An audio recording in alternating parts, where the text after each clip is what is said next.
La venganza de Rose. Historias reveladas. Verdades que florecen. Mi nombre es Audrey y tengo 28 años. Todavía recuerdo ese día como si hubiera sido ayer. El día en que mi cuerpo se entumeció de la cintura para abajo. El día en que mi hermano Jason se paró sobre mí riéndose de su cruel broma mientras yo yacía inmóvil en el concreto. El día en que mi padre gritó: «Supéralo. Deja de ser una bebé». Y mi madre me acusó de arruinar la fiesta de cumpleaños de Jason. No tenía ni idea de que su desestimación de mi dolor pronto los convertiría en criminales. Si alguna vez tu sufrimiento fue ignorado por las personas que más deberían preocuparse, dime desde dónde estás viendo esto. Presiona el botón de me gusta y suscríbete. Y quédate para escuchar la historia del día en que la traición de mi familia cambió mi vida para siempre. Crecer en la casa de los Matthews era como caminar sobre cáscaras de huevo. Nuestra familia parecía perfecta desde afuera. Una hermosa casa suburbana en Massachusetts, un padre que era un contador exitoso, una madre que era la ama de casa ideal y dos hijos que sobresalían en la escuela. Pero las apariencias pueden ser engañosas. Mi padre, Douglas Matthews, era una torre estoica de como 90 metros.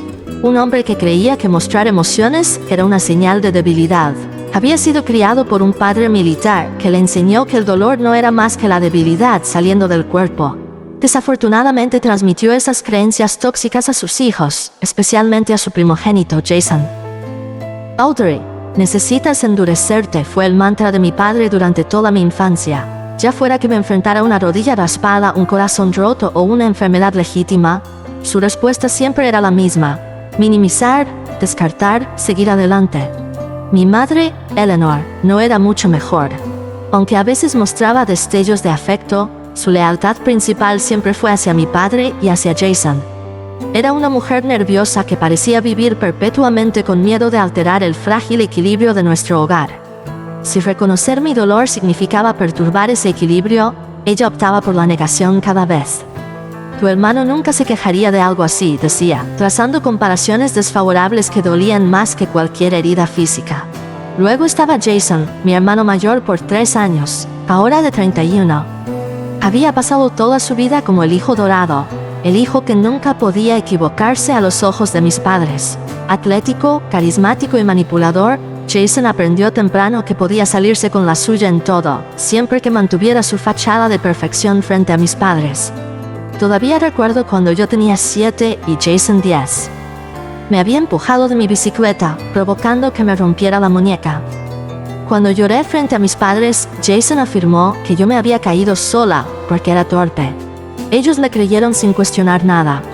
En el hospital, mi padre me dio un sermón sobre ser más cuidadosa, mientras mi madre se preocupaba por las cuentas médicas. Ni por un momento consideraron que Jason podía estar mintiendo. Este patrón continuó durante toda nuestra infancia y hasta la adultez. Jason me atormentaba con bromas que cruzaban la línea hacia la crueldad, y nuestros padres ya sea ignoraban su comportamiento o me culpaban a mí por provocarlo.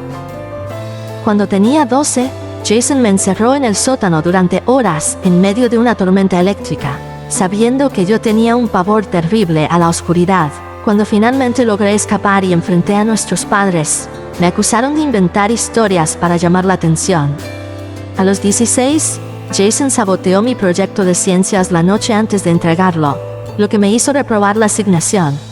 Cuando se lo conté a mis padres, sugirieron que debería haber estado más preparada y no dejar todo para el último minuto. Para cuando llegué a la adultez, ya había aprendido a mantener distancia de mi familia. Me mudé a los 18 para asistir a la universidad en otro estado, regresando a casa solo para las grandes fiestas y eventos familiares. Construí una vida propia como maestra de primaria, encontré amigos que realmente se preocupaban por mi bienestar y comencé terapia para enfrentar el daño que mi crianza me había causado. Pero los lazos familiares son difíciles de cortar por completo. No importaba cuánto tratara de establecer límites, la culpa y la obligación siempre me arrastraban de nuevo a su órbita. Por eso, cuando mi madre llamó insistiendo en que asistiera a la celebración del cumpleaños número 31 de Jason, acepté a regañadientes.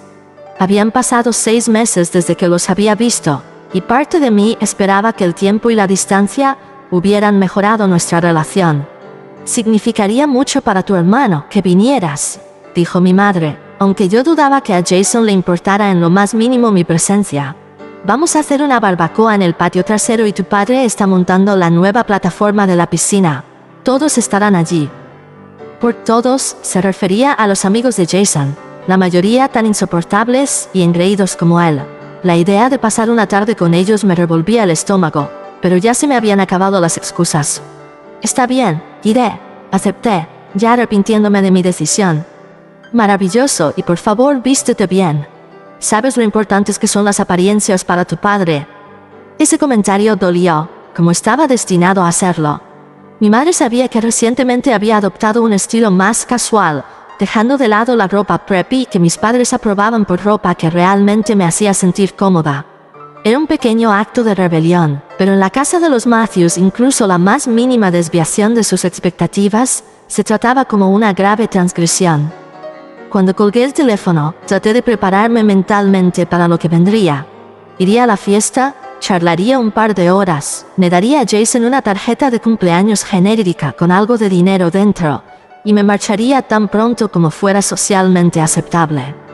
Podía soportar una tarde de incomodidad si eso significaba varios meses más de paz lejos de ellos. Lo que no podía saber era que esa fiesta de cumpleaños sería la última vez que caminaría sin asistencia. Que la crueldad casual que había caracterizado mi relación con Jason durante años, finalmente escalaría a un punto sin retorno. Que la negativa de mis padres a tomar en serio mi dolor cruzaría la línea de la negligencia emocional a la negligencia criminal. Hice una maleta pequeña, planeando quedarme en un hotel en lugar de en mi habitación de la infancia. Incluso ese pequeño límite era importante para mí, un recordatorio de que ya no estaba bajo su control. Elegí un atuendo que pasara la inspección de mi padre y que aún me permitiera sentirme yo misma. Vaqueros oscuros, una blusa azul y zapatos planos cómodos. Adecuado para una fiesta informal, pero no tan formal como para sentirme disfrazada. Mientras conducía las 2 horas hasta la casa de mis padres, practiqué las técnicas que mi terapeuta me había enseñado para lidiar con situaciones familiares difíciles. Respiración profunda, visualización, recordarme a mí misma que ahora era adulta y que tenía el poder de irme si las cosas se volvían demasiado incómodas. Pero ninguna cantidad de terapia en el mundo podría haberme preparado para lo que me esperaba en esa fiesta de cumpleaños. Ninguna respiración profunda podría prevenir la catástrofe que estaba a punto de suceder, ni curar las cicatrices físicas y emocionales que seguirían. Llegué a la casa de mis padres exactamente a las 2 de la tarde, calculando mi entrada para coincidir con el inicio oficial de la fiesta. Era una estrategia deliberada para minimizar la interacción individual con mi familia. En medio de la multitud, sería más fácil pasar desapercibida y evitar convertirme en el blanco exclusivo de su atención. La entrada del garaje ya estaba llena de autos, la mayoría caros, SUV y deportivos que pertenecían a los amigos de Jason. Reconocí algunos vehículos, incluido el Corvette rojo que pertenecía a su mejor amigo, Tyler, quien había sido igualmente cómplice en atormentarme durante nuestra infancia. Mi madre me recibió en la puerta con un beso al aire y una mirada de arriba abajo que me dijo que mi atuendo había pasado la inspección. Apenas. Audrey, lo lograste. Todos están en el patio trasero. Tu hermano acaba de abrir sus regalos. Por supuesto, habían comenzado a abrir los regalos sin esperar a que llegaran todos los invitados. Era un recordatorio sutil de que mi presencia no era esencial, solo tolerada. La sala estaba llena de paquetes envueltos caros. Restos de lo que parecía haber sido una extravagante sesión de apertura de regalos. Vi un nuevo set de palos de golf, ropa de diseñador y lo que parecían ser llaves de algún tipo de vehículo. Le compramos la moto acuática que tanto quería, me informó orgullosa mi madre, señalando una fotografía de la embarcación que estaba encima de una de las cajas más grandes. Tu padre se la entregará la próxima semana. Asentí, sintiendo esa conocida punzada de desigualdad. Para mi cumpleaños número 30, 6 meses antes, me habían enviado una tarjeta de regalo de una tienda departamental. La disparidad no era nada nuevo, pero aún dolía. Coloqué mi propio regalo, una simple tarjeta con $200 dentro, en la mesa junto a los demás y seguí a mi madre por la casa hacia el patio trasero. La escena que me recibió fue exactamente lo que había esperado. Al entrar al patio había unas 30 personas, en su mayoría hombres de poco más de 30 años, bebiendo cerveza y descansando alrededor de la plataforma recién construida de la piscina. Mi padre estaba en la parrilla haciendo de anfitrión, volteando hamburguesas y filetes con la precisión de alguien que había pasado toda una vida perfeccionando el arte de la masculinidad suburbana. Jason dominaba la escena cerca de la piscina, rodeado de su séquito habitual. Tenía una cerveza en una mano y gesticulaba animadamente con la otra, probablemente relatando alguna historia exagerada sobre su propia importancia. Había subido de peso desde la última vez que lo vi. Su cuerpo, antes atlético, ahora mostraba los efectos de demasiadas noches de alcohol y muy poco ejercicio. Cuando me vio, se apartó de su grupo y se acercó con el entusiasmo artificial de alguien que se siente obligado a reconocer a un conocido distante. «Hermanita, decidiste honrarnos con tu presencia después de todo», dijo. Sus palabras sonaban lo suficientemente amables, pero el brillo en sus ojos no era nada cálido. Me abrazó con demasiada fuerza, demasiado agresivo, un recordatorio físico de la dinámica de poder que había definido nuestra relación durante décadas. «Feliz cumpleaños, Jason», respondí, liberándome de su abrazo lo más rápido posible. «El lugar se ve increíble». «Papá gastó una fortuna en esa nueva plataforma», dijo él, señalando la estructura de madera que rodeaba la piscina enterrada. Madera dura brasileña hecha a medida. Le costó casi 20.000. Otra vez, la comparación no dicha flotaba en el aire. Nuestros padres no escatimaban en gastos para la comodidad y el estatus de Jason, mientras que mis peticiones y necesidades siempre habían sido tratadas como imposiciones molestas. Me excusé para ir por una bebida, optando por agua en lugar de alcohol. Sabía por experiencia que debía mantener la cabeza fría en estas situaciones. El alcohol solo embotaría mis defensas y me haría más vulnerable a su manipulación. Durante la siguiente hora logré evitar la interacción directa con mi familia, conversando educadamente con algunos de los otros invitados. Había algunas esposas y novias presentes que parecían igualmente incómodas con el ambiente cada vez más ruidoso, y formamos una silenciosa alianza de los de afuera. Pero a medida que avanzaba la tarde y el alcohol fluía libremente, podía sentir cómo la energía cambiaba. Jason y sus amigos se volvían más ruidosos, su comportamiento más desagradable. Comenzaron a recordar sus días de secundaria, intercambiando historias que invariablemente involucraran a alguien que consideraban inferior. Eventualmente e inevitablemente, Jason dirigió su atención hacia mí. «Hey, ¿se acuerdan de aquella vez que convencimos a Audrey de que el perro del vecino tenía rabia?», gritó lo suficientemente fuerte para que todos lo escucharan. Estaba tan asustada que se negó a salir por una semana. Sus amigos se rieron, y sentí que mis mejillas ardían con la mezcla familiar de vergüenza e ira. Tenía 8 años cuando Jason y sus amigos me dijeron que el labrador amistoso de al lado tenía una enfermedad mortal y que me iba a atacar. El miedo fue real, al igual que las pesadillas que lo siguieron. «O la vez que le cambiamos el champú por crema depilatoria», añadió Tyler, dándose una palmada en la rodilla como si ese acto de crueldad fuera la cima de la comedia. Esa broma en particular ocurrió cuando yo tenía 14. Me vi obligada a usar gorras en la escuela durante semanas mientras mi cabello volvía a crecer a parches. Mis padres me dijeron que dejara de ser tan dramática al respecto. Respiré hondo y empecé a recoger mis cosas. Había llegado a mi límite y ninguna obligación familiar valía la pena para someterme a ese tipo de humillación. Pero justo cuando me giré para irme, Jason me interceptó. «¿Ya te vas tan pronto? La fiesta apenas empieza». Sus palabras estaban arrastradas, sus ojos desenfocados. Estaba borracho, lo que siempre lo volvía más impredecible, más peligroso. «Tengo un largo camino de regreso», dije firmemente, intentando esquivarlo, pero Jason bloqueó mi paso. «Vamos, hermana, relájate, tómate un trago con nosotros». Por los viejos tiempos. Conocía esa rutina, la camaradería forzada que inevitablemente terminaba en algún tipo de humillación pública. Había caído en eso demasiadas veces en el pasado. «No, gracias, Jason. De verdad necesito irme». Su rostro se endureció, la máscara de amabilidad resbalando para revelar la crueldad debajo. La misma Audrey estirada de siempre. Hay cosas que nunca cambian. Me alejé, dirigiéndome hacia la puerta corrediza de vidrio que conducía de nuevo a la casa. Solo necesitaba tomar mi bolso de la sala, despedirme rápidamente de mis padres y podría escapar de ese ambiente tóxico. Pero el destino, o quizás la malicia de Jason, tenía otros planes. Para llegar a la casa, necesitaba cruzar una sección de la nueva plataforma de la piscina. Cuando puse un pie sobre las tablas de madera, inmediatamente sentí que algo andaba mal. La superficie se sentía extrañamente resbaladiza bajo mis zapatos planos. Miré hacia abajo y noté un ligero brillo en la madera, casi imperceptible a menos que uno lo buscara. En ese momento supe lo que estaba a punto de pasar, pero ya era demasiado tarde para evitarlo. Mi pie se deslizó hacia adelante violentamente, desequilibrándome. Traté de sostenerme agitando los brazos, pero la superficie era demasiado resbaladiza, demasiado deliberada. Mi otro pie salió disparado de debajo de mí y sentí mi cuerpo cayendo hacia atrás. El tiempo pareció ralentizarse.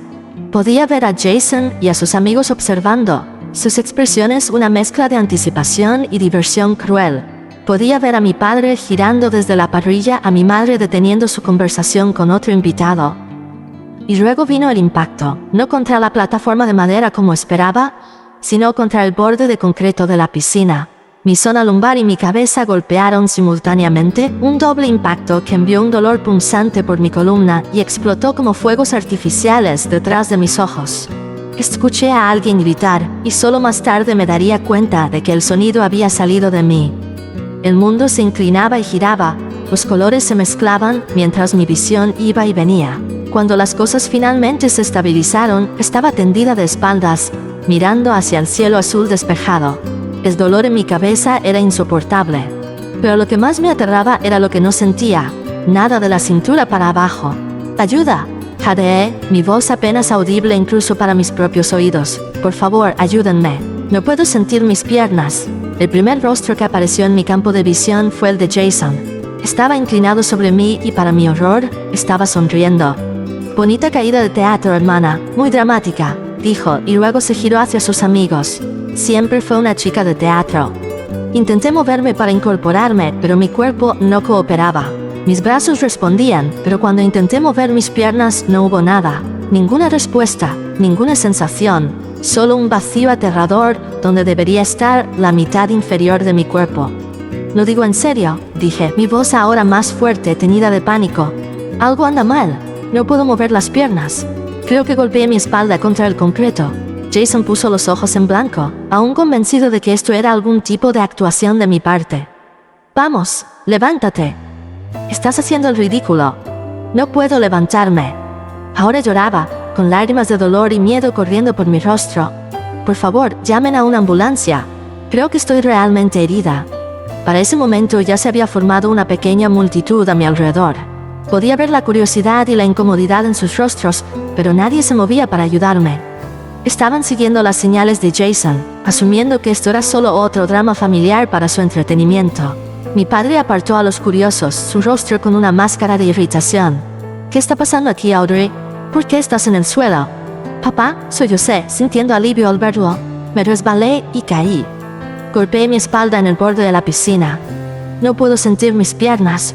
Necesito ir al hospital. Esperaba preocupación, urgencia, acción inmediata.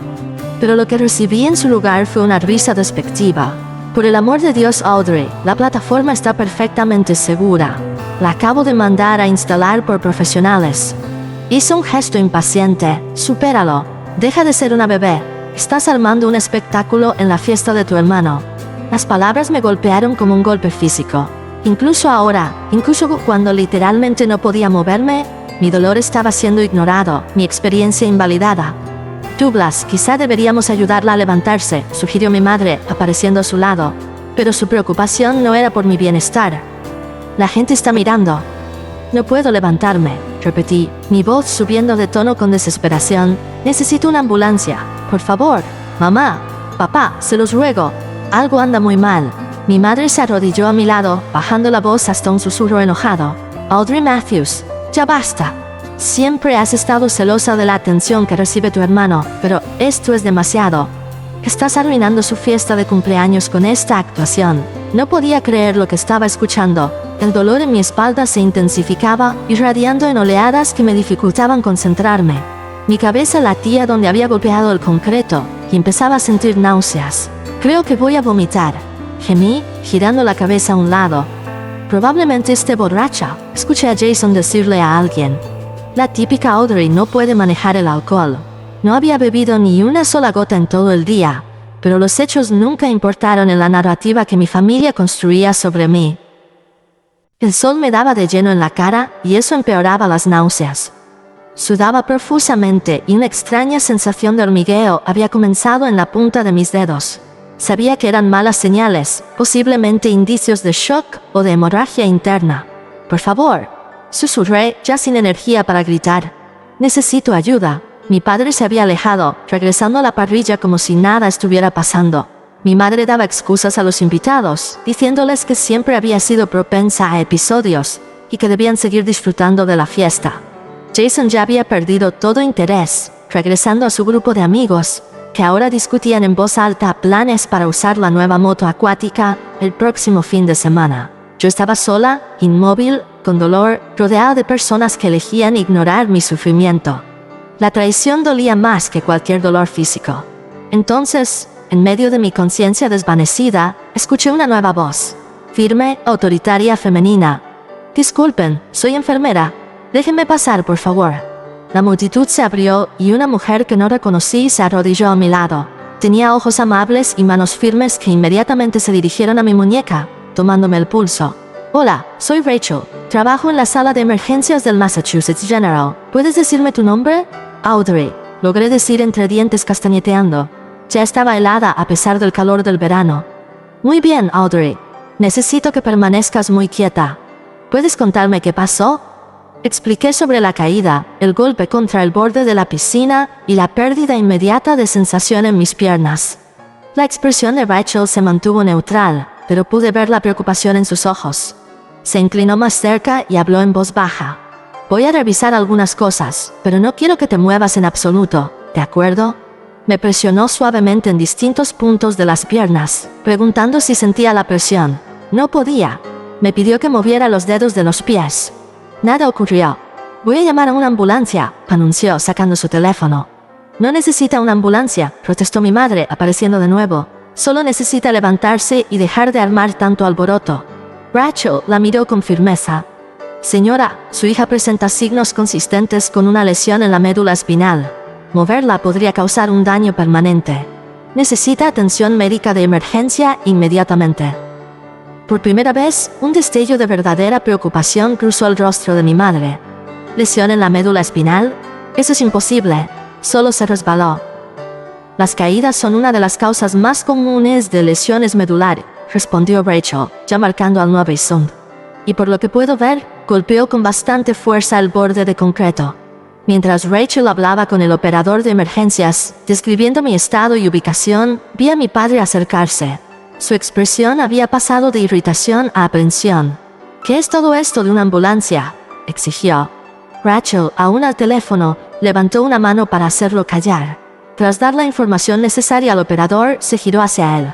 «Señor, su hija probablemente ha sufrido una grave lesión en la médula espinal. Los paramédicos llegarán en unos 10 minutos. Hasta entonces, es absolutamente crucial que no se la mueva». El rostro de mi padre palideció por primera vez. Creo que empezaba a darse cuenta de que esto no era una actuación, ni un intento de llamar la atención ni de arruinar la fiesta. Era real y era grave. «¿Cómo ocurrió esto?», preguntó, mirando alrededor como buscando a alguien más a quien culpar. Entre la niebla de dolor y miedo, logré hablar. «La plataforma estaba resbaladiza, como si tuviera aceite o algo encima». Los ojos de mi padre se entrecerraron. «Eso es ridículo. Ayer mismo la mandé sellar. No debería estar resbaladiza en su absoluto». Pero Rachel, siempre atenta, ya estaba examinando las tablas de madera donde me había caído. Tocó la superficie y luego frotó los dedos. «Esto no es agua», dijo, su voz endureciéndose. «Parece algún tipo de lubricante». Todas las miradas se volvieron hacia Jason, que se había acercado de nuevo para ver qué pasaba. Su rostro, aún enrojecido por el alcohol, perdió todo color. «Solo era una broma», murmuró sin mirar a nadie a los ojos. «Solo un pequeño chiste. Puse un poco del aceite para madera de papá en algunas tablas. Pensé que se resbalaría un poco y quizá caería a la piscina. No pensé. Se quedó en silencio, finalmente dándose cuenta de las implicaciones de sus acciones. El silencio que se siguió fue ensordecedor.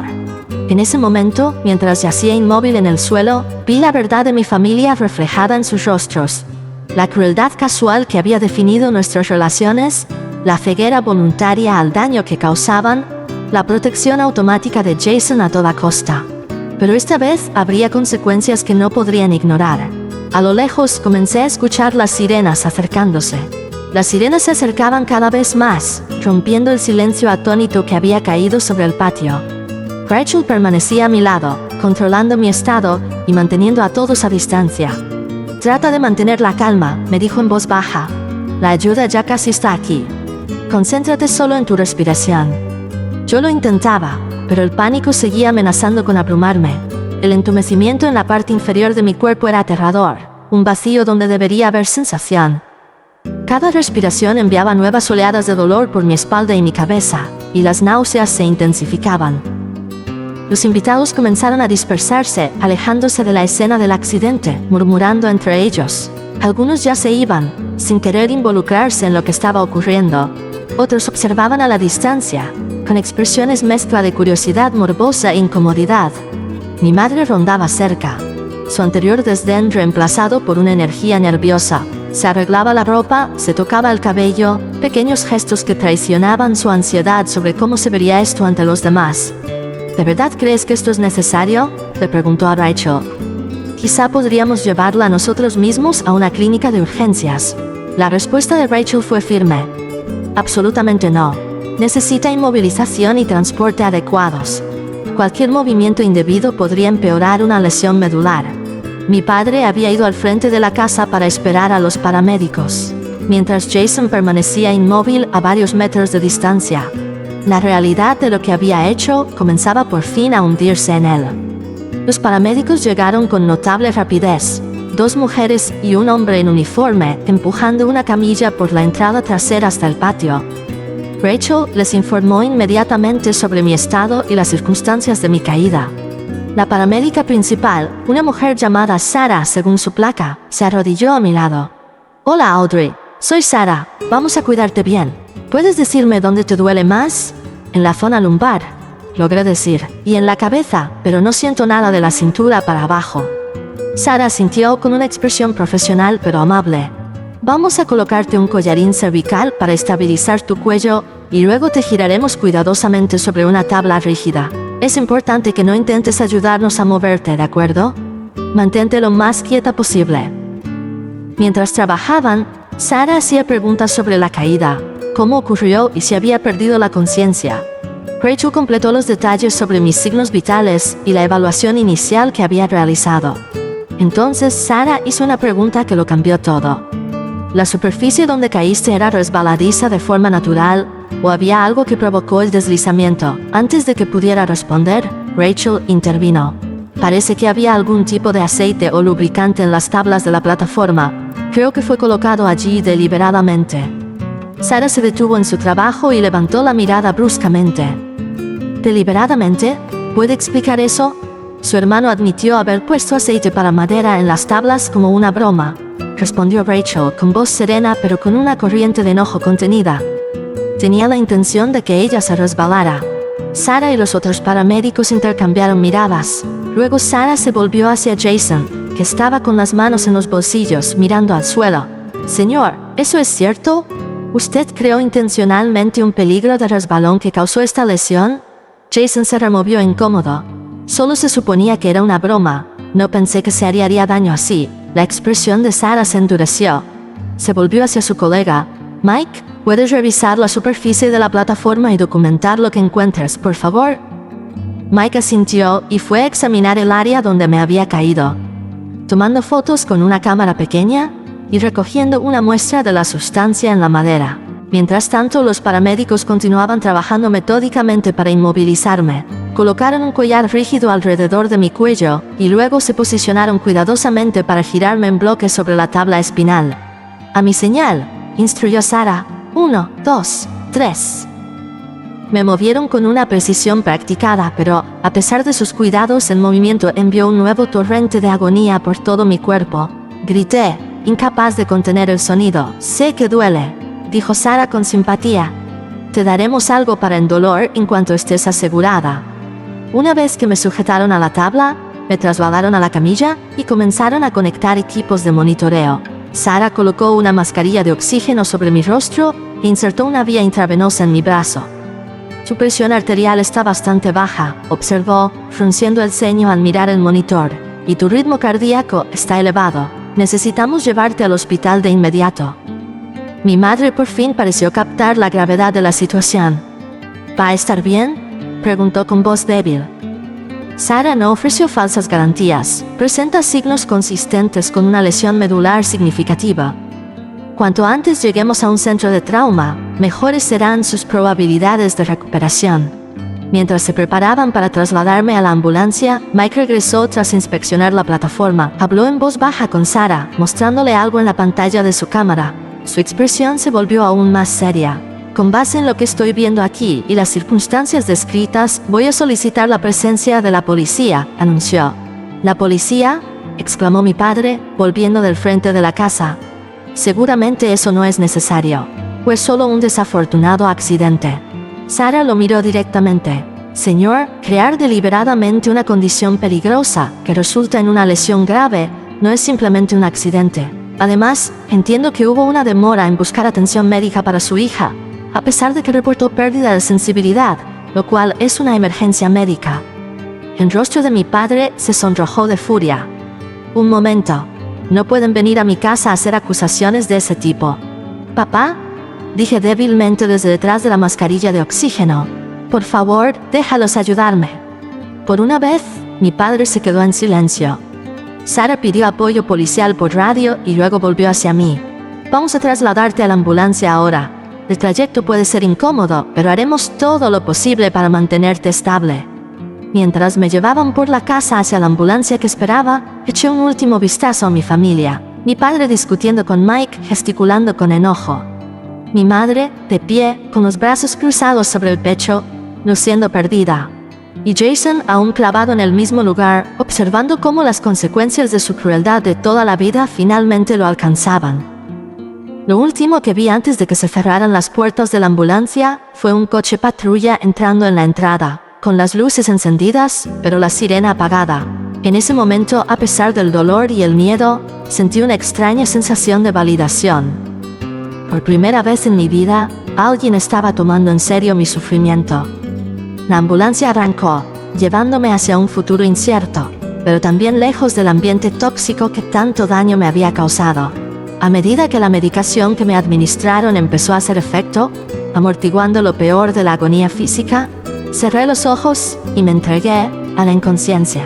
Desperté con el pitido rítmico de los monitores del hospital y el olor antiséptico que parece universal en todos los centros médicos. Por un momento estaba desorientada, sin saber dónde estaba ni cómo había llegado allí. Entonces los recuerdos regresaron de golpe. La caída, el entumecimiento, los paramédicos y finalmente la llegada de la policía a la casa de mis padres. Una enfermera notó que estaba despierta y se acercó a mi cama. Bienvenida de nuevo, Audrey. Soy Carlos. Estás en el Hospital General de Massachusetts.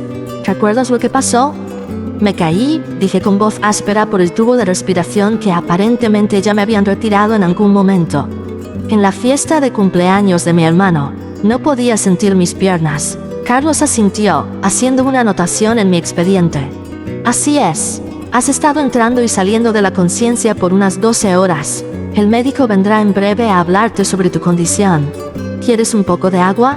Asentí agradecida, y él me ayudó a dar pequeños sorbos con una pajilla. Incluso ese simple movimiento provocó que un dolor punzante recorriera mi espalda. ¿Qué me pasa?, pregunté, con la voz temblorosa por el miedo. ¿Todavía no puedo mover las piernas? La expresión de Carlos fue compasiva pero profesional. La doctora te lo explicará todo. Ella debería llegar en cualquier momento. Trata de mantener la calma. Como si estuviera coordinado, una mujer con bata blanca entró a la habitación. Estaba en sus 50, con el cabello plateado recogido en un moño prolijo. Buenos días, Audrey. Soy la doctora Martínez, la neurocirujana que ha estado supervisando tu cuidado. ¿Cómo te sientes? Asustada, admití, y con dolor. ¿Qué me pasó? ¿Por qué no puedo sentir mis piernas? La doctora Martínez arrastró una silla y se sentó a mi lado. Cuando caíste, sufriste lo que llamamos una lesión medular incompleta, a nivel T2-L1, que está en la parte baja de tu espalda. El impacto fracturó 2 vértebras y causó una compresión significativa de la médula espinal. Me mostró imágenes de mi resonancia magnética en una tableta, señalando las áreas dañadas. Realizamos una cirugía de emergencia para retirar fragmentos de hueso y reducir la presión sobre tu médula. También estabilizamos tu columna con varillas y tornillos. ¿Volveré a caminar?, pregunté con el terror que me acompañaba desde el momento en que perdí la sensación en mis piernas. La doctora Martínez no ofreció falsas esperanzas, pero tampoco las apagó por completo. Las lesiones medulares son complejas y los resultados pueden variar mucho. El hecho de que la tuya sea incompleta es una buena noticia. Significa que la médula no fue seccionada por completo. Continuó explicando que en las próximas semanas y meses tendríamos una imagen más clara de cuánto podría recuperar. Algunos pacientes con lesiones similares recuperan una movilidad significativa, mientras que otros experimentan mejoras más limitadas. Mucho dependerá de tu proceso de sanación individual y de lo diligente que seas con la fisioterapia. Entonces, ¿puede que quede paralizada para siempre? Las palabras me sonaron irreales al salir de mi boca. No usaría el término para siempre en esta etapa, respondió con cautela la doctora, pero sí, actualmente experimentas paraplegia, que es parálisis de las extremidades inferiores. Trabajaremos contigo para maximizar la recuperación posible, pero debes estar preparada para la posibilidad de desafíos de movilidad a largo plazo.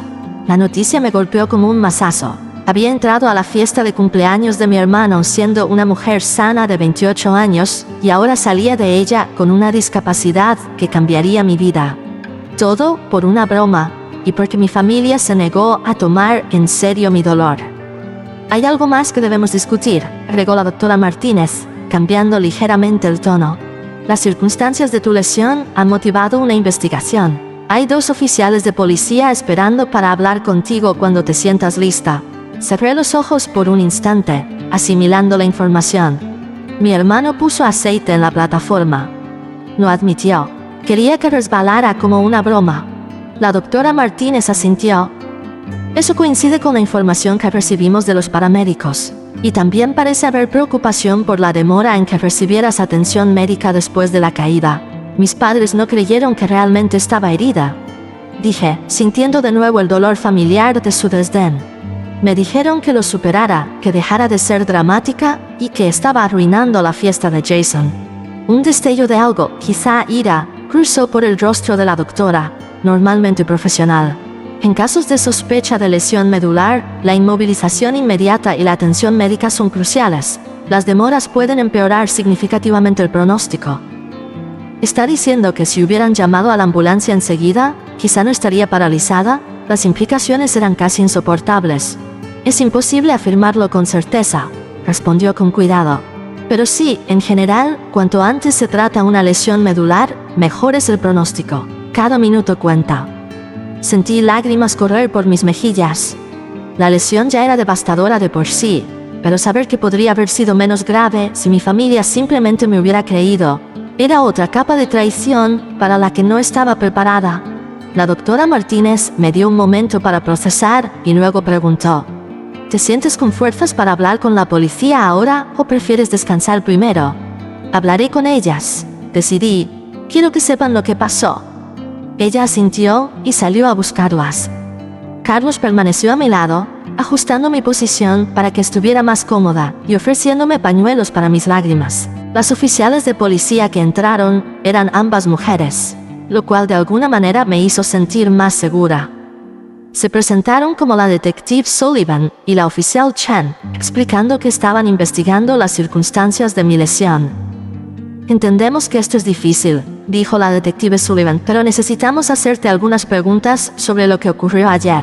Relaté los hechos tan claramente como pude recordarlos. Mi llegada a la fiesta, el comportamiento cada vez más agresivo de Jason, mi intento de irme, la caída en la plataforma resbaladiza y, lo más importante, la reacción de mi familia ante mi lesión. Para que quede claro, aclaró la detective Sullivan, después de que caíste y dijiste que no podías mover ni sentir tus piernas, ¿Nadie llamó a emergencias? No, confirmé. No hasta que Rachel, la enfermera que estaba en la fiesta, intervino. Eso fue al menos 15 o 20 minutos después de mi caída.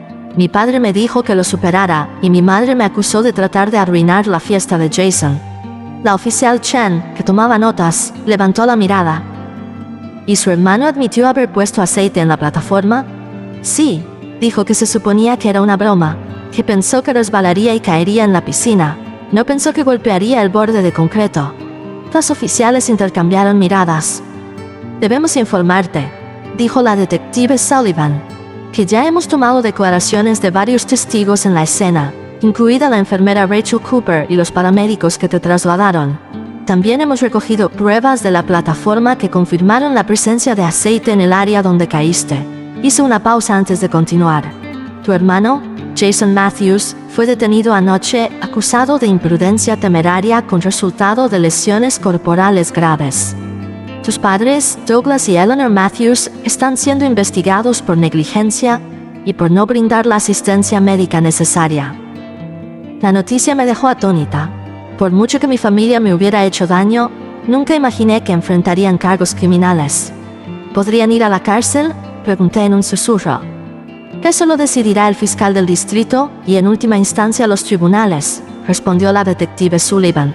Pero sí, son cargos graves, especialmente considerando la severidad de tus lesiones. Me hicieron algunas preguntas más, agradecieron mi cooperación y se marcharon, prometiendo mantenerme informada sobre la investigación. Después de que se fueron, me quedé en la cama del hospital tratando de procesar todo. La realidad física de mi lesión ya era lo suficientemente abrumadora, pero las implicaciones legales y emocionales de lo ocurrido eran igualmente aplastantes. Nadie de mi familia había llamado ni me había visitado. Me preguntaba si legalmente tenían prohibido contactarme, o si simplemente continuaban con su patrón de toda la vida: evitar toda responsabilidad por el daño que causaban. Al caer la tarde, un trabajador social del hospital llamado Marcus vino a verme. Me explicó que se encargaría de coordinar mi plan de cuidados, incluyendo opciones de rehabilitación y recursos para adaptarme a la vida con una lesión medular. Te espera un periodo de recuperación significativo, me dijo con suavidad. Una vez que estés lo suficientemente estable para dejar los cuidados intensivos, probablemente necesitarás pasar varias semanas en un centro de rehabilitación para pacientes internos, seguido de terapia ambulatoria continua. Vivo sola, dije, de pronto consciente de las implicaciones prácticas. Mi apartamento tiene escaleras. Soy maestra de primaria, lo que significa de pie todo el día. Marcus se sintió comprensivo. Todos esos son retos que te ayudaremos a enfrentar.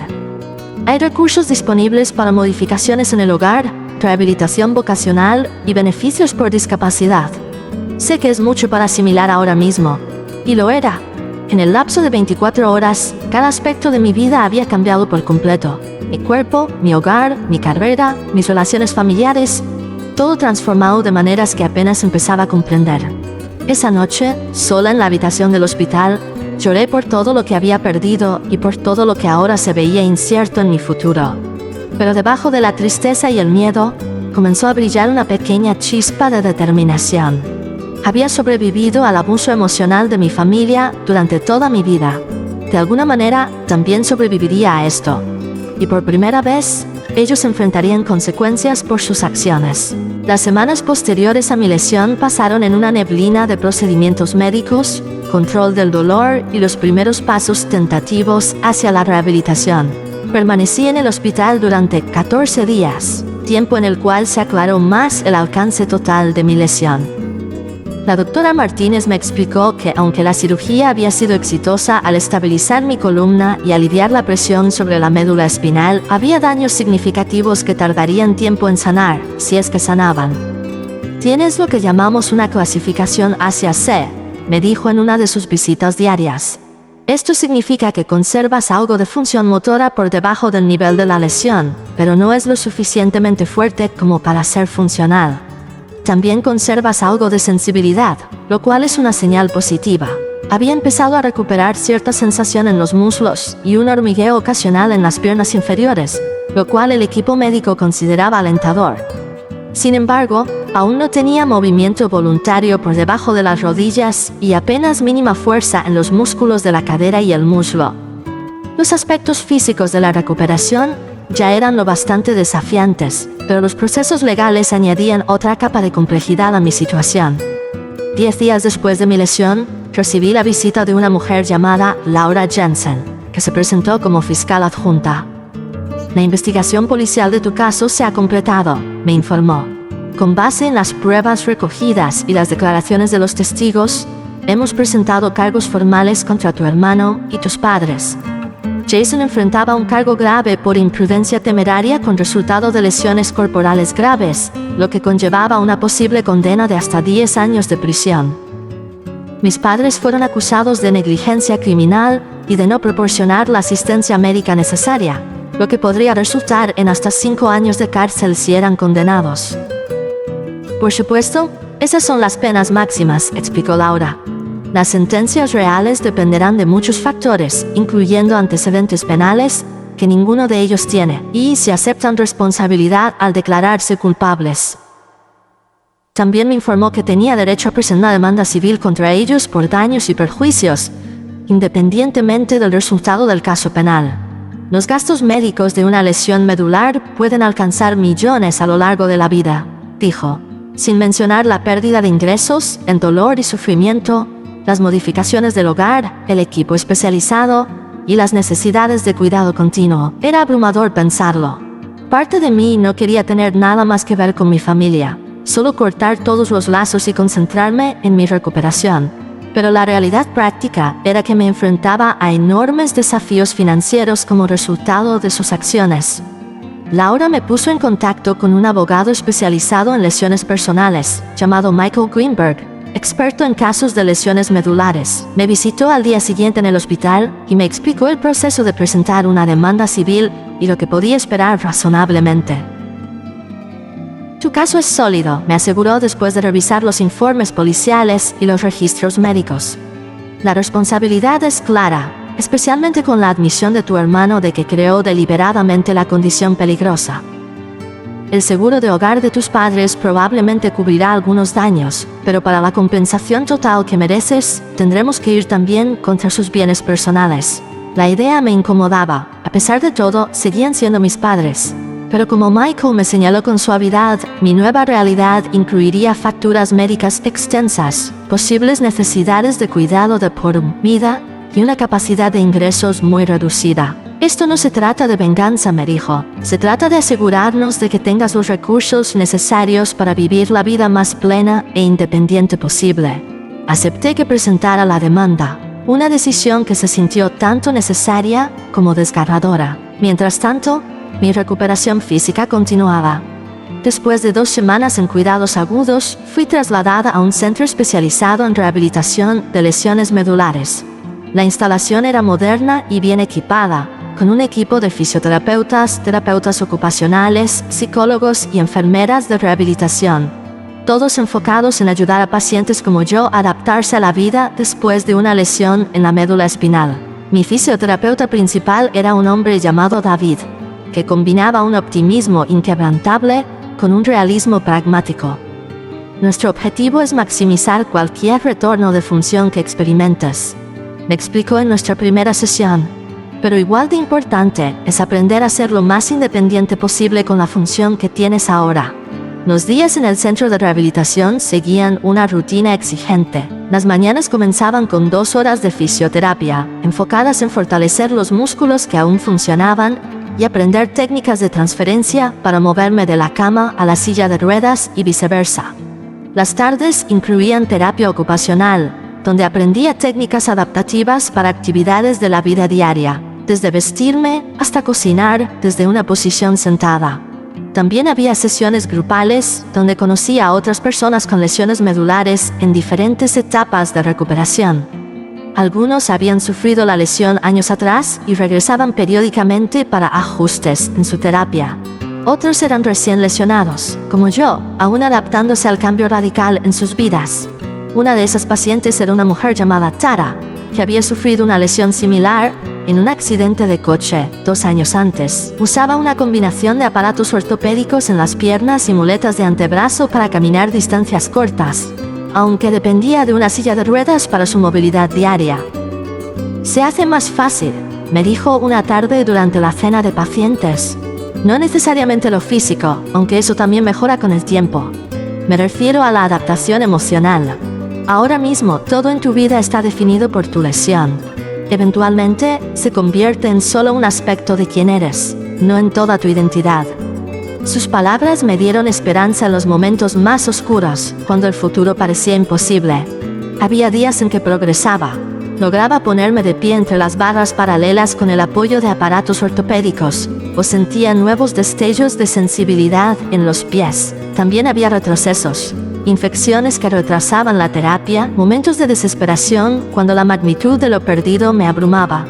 Durante todo ese tiempo, no recibí ningún contacto de mi familia. Mi abogado me informó que sus abogados les habían aconsejado no comunicarse directamente conmigo, debido a los procesos penales y civiles en curso. Parte de mí se sintió aliviada, otra parte sintió esa ausencia como un abandono más. Mis amigos y colegas de la escuela primaria donde enseñaba intervinieron para llenar el vacío. Organizaron turnos de visitas para romper la monotonía de la vida hospitalaria. Trajeron comidas caseras para complementar la comida institucional y organizaron una campaña de recaudación de fondos para cubrir gastos que el seguro no pagaba. 3 meses después de mi lesión, los casos penales contra mi familia avanzaron hacia su resolución.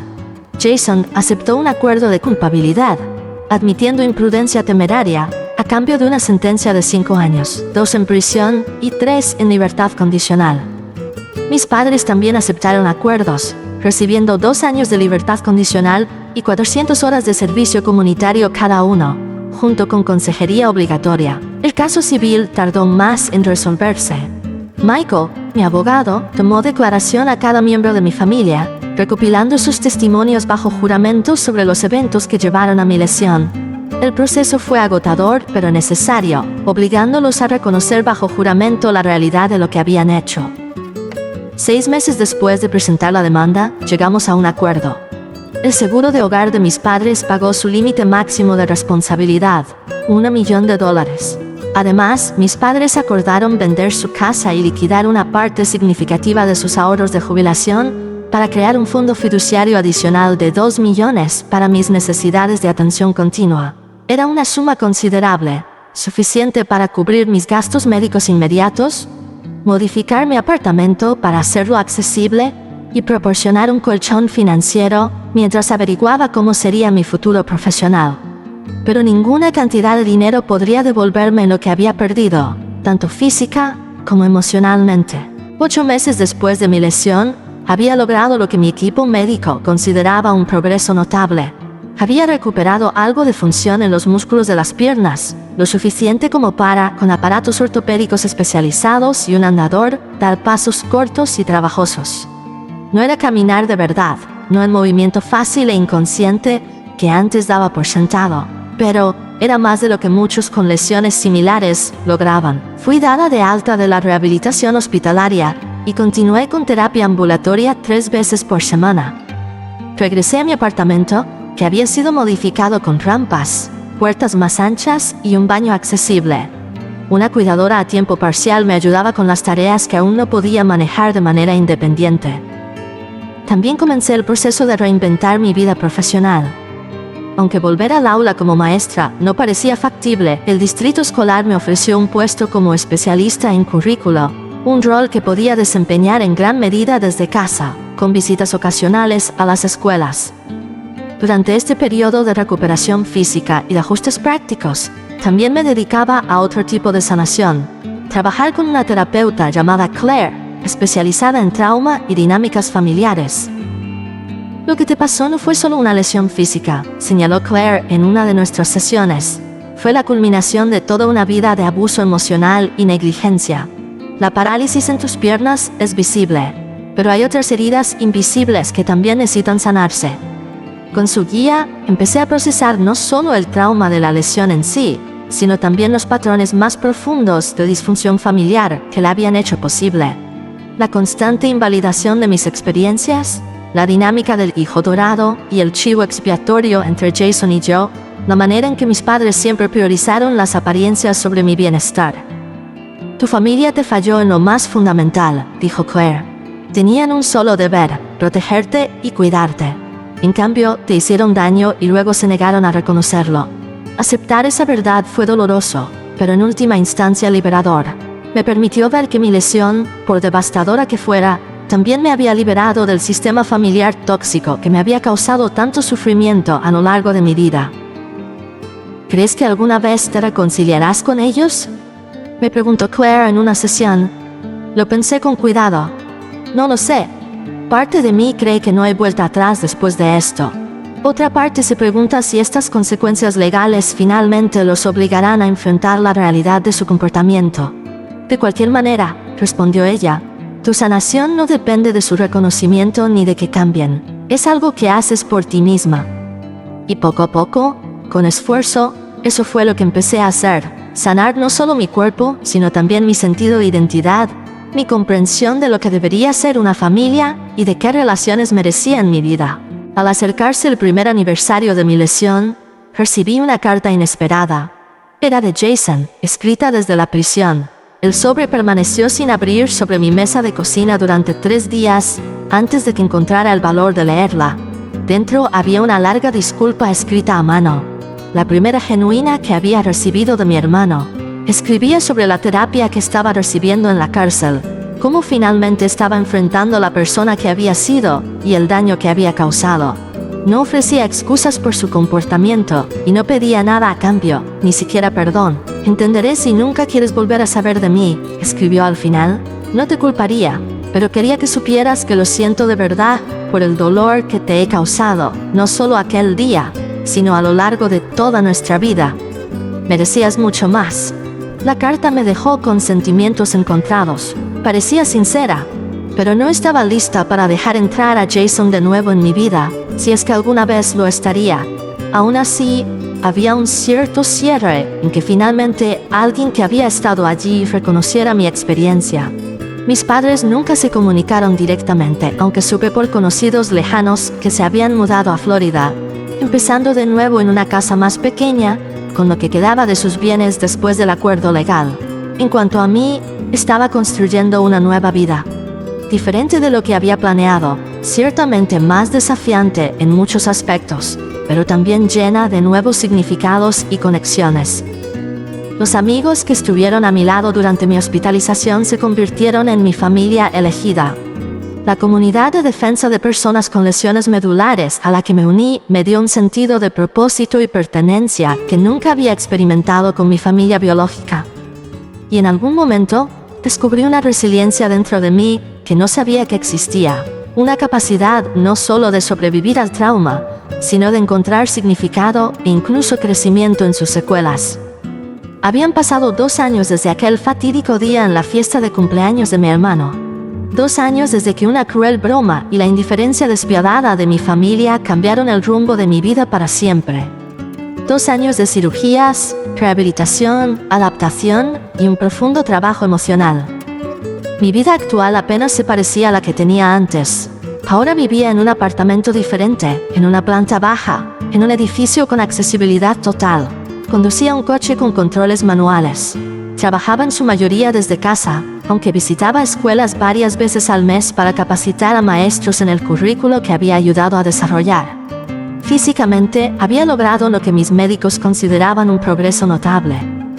Con aparatos ortopédicos y muletas de antebrazo, podía caminar distancias cortas, aunque todavía usaba la silla de ruedas para la mayoría de mis actividades diarias.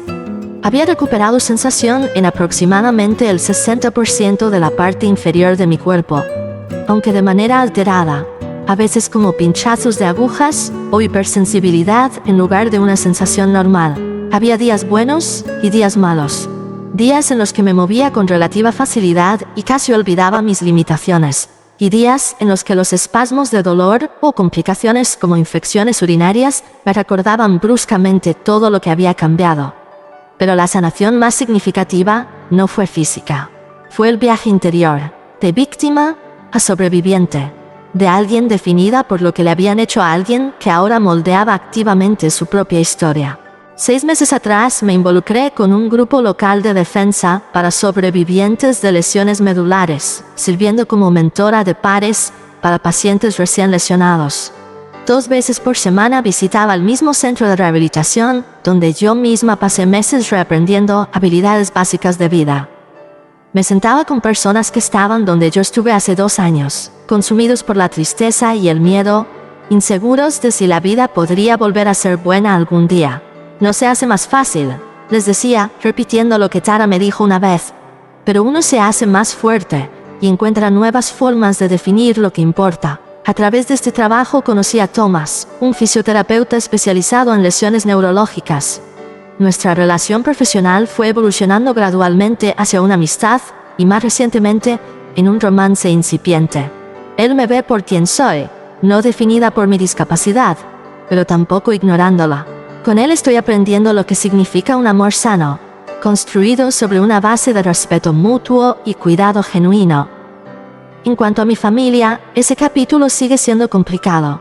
Jason fue liberado de prisión hace 4 meses, tras cumplir sus 2 años completos de condena. Me escribió de nuevo, pidiéndome si algún día podríamos encontrarnos cuando yo me sintiera lista. Aún no he decidido si ese encuentro será parte de mi proceso de sanación. Mis padres siguen en Florida, viviendo sus vidas aparte de la mía. Ocasionalmente recibo noticias indirectas de ellos a través de familiares lejanos. Al parecer han contado una versión sanitizada de los hechos a su nueva comunidad, pintándose como padres abnegados que apoyaron a su hija durante un trágico accidente. La verdad, como siempre en mi familia, ha sido remodelada para proteger su imagen. Pero esa narrativa ya no tiene poder sobre mí. He aprendido que mi verdad no requiere su reconocimiento para ser válida. Mi dolor no necesita su aprobación para ser real. Esta ha sido quizás la lección más profunda de mi viaje. Que la validación debe venir, en última instancia, de dentro de uno mismo. Para alguien criado en la duda de sus propias experiencias, en cuestionar su propio dolor, esta realización ha sido revolucionaria. También he aprendido el verdadero significado de la familia, que no está necesariamente definida por la sangre ni por lazos legales, sino por quién está allí cuando eres más vulnerable. Por quién se queda cuando quedarse se hace difícil. Por quién ve tu dolor y responde con compasión en lugar de desdén. Mi familia elegida ha crecido en estos 2 años. Incluye a Sarah, la paramédica que primero reconoció la gravedad de mi lesión y se aseguró de que recibiera atención adecuada. Rachel, la enfermera que intervino cuando nadie más lo haría. David, mi fisioterapeuta, que me empujó a lograr más de lo que pensé posible. Claire, que me ayudó a navegar el paisaje emocional del trauma y la recuperación. Y ahora Thomas, que me ama, no a pesar de mis cicatrices, sino reconociéndolas plenamente como parte de quien soy. Juntos, estas conexiones me han enseñado cómo se ve un apego sano. Lo que se siente al ser creída, al ser apoyada, al ser valorada simplemente por quien soy, en lugar de por mantener apariencias convenientes. El mes pasado terminé mi maestría en psicología educativa, especializándome en prácticas de enseñanza basadas en el trauma. El próximo otoño comenzaré un nuevo puesto como consultora del distrito escolar, capacitando a docentes para reconocer y apoyar a niños que experimentan distintas formas de trauma, incluida la disfunción familiar. Se siente como una manera de honrar mi propio camino mientras creo un significado a partir del dolor que he vivido. Quizás esa sea la forma más elevada de sanación, no borrar la herida, sino transformarla en algo que sirva a un propósito mayor que uno mismo. Mi parálisis siempre será parte de mi historia, al igual que las dinámicas familiares que contribuyeron a ella. Pero ninguna define la totalidad de quién soy ni lo que mi vida puede significar. A veces, cuando estoy con Thomas, o rodeada de amigos, riendo y completamente presente en el momento, me sorprendo al darme cuenta de que soy feliz, no a pesar de lo ocurrido, sino integrándolo como parte de una narrativa más amplia de resiliencia y crecimiento. Otras veces, normalmente de noche, cuando el dolor me mantiene despierta, aún lucho con la ira y la tristeza por lo que me arrebataron. Las habilidades físicas que perdí, las relaciones familiares que, aunque tóxicas, fueron mis vínculos primarios durante 28 años, la sensación de seguridad en el mundo que tal vez nunca regrese del todo. Pero incluso en esos momentos oscuros, ya no estoy sola con mi dolor. He aprendido a pedir ayuda, a permitirme ser vulnerable con aquellos que se han ganado mi confianza, aceptar apoyo sin vergüenza, reconocer mis limitaciones sin dejar que me definan. Si hay sabiduría que obtener del trauma, quizás sea esta, que nuestras heridas nos moldean, pero no tienen por qué determinarnos. Que incluso las traiciones más profundas pueden convertirse en catalizadores de una transformación profunda. Que a veces hace falta romperse para descubrir cuánta fuerza llevamos dentro. No sé qué traerá el futuro. Mis médicos dicen que puedo seguir viendo pequeñas mejoras en la función hasta 5 años después de la lesión, aunque las mayores ganancias suelen darse en los 2 primeros. Puede que algún día camine con más facilidad, o puede que no. En cualquier caso, seguiré construyendo una vida que acomode mi realidad mientras expande los límites de lo que parece posible. Lo que sí sé es que ya no soy la mujer que entró a esa fiesta de cumpleaños hace 2 años, desesperada por la aprobación de personas incapaces de verme de verdad. Soy alguien nuevo, forjada en el crisol del trauma y la recuperación. Más fuerte en los lugares rotos, como escribió Hemingway.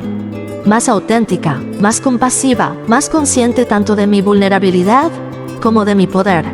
Y eso quizás sea el regalo más inesperado que surgió de esta terrible experiencia. El descubrimiento de un yo digno de luchar por él, digno de creer en él, digno de ser amado. Si estás viendo esto y te encuentras en una situación donde tu dolor es ignorado, donde tu realidad es negada por quienes deberían protegerte, por favor recuerda que mereces más. Tus experiencias son válidas, tu sufrimiento importa, y hay personas en este mundo que sí te verán de verdad, si encuentras el valor de ir más allá de aquellos que se niegan a hacerlo. ¿Alguna vez alguien en quien confiabas desestimó tu dolor? ¿Cómo encontraste la fuerza para creer en ti mismo cuando los demás no lo hicieron? Por favor, comparte tu experiencia en los comentarios. Tu historia podría ser exactamente lo que alguien necesita escuchar hoy. Si esto resonó contigo, dale like y suscríbete para apoyar este canal y compártelo con quien pueda necesitar este mensaje. Gracias por acompañarme en mi viaje y recuerda, la sanación no es lineal, pero siempre es posible.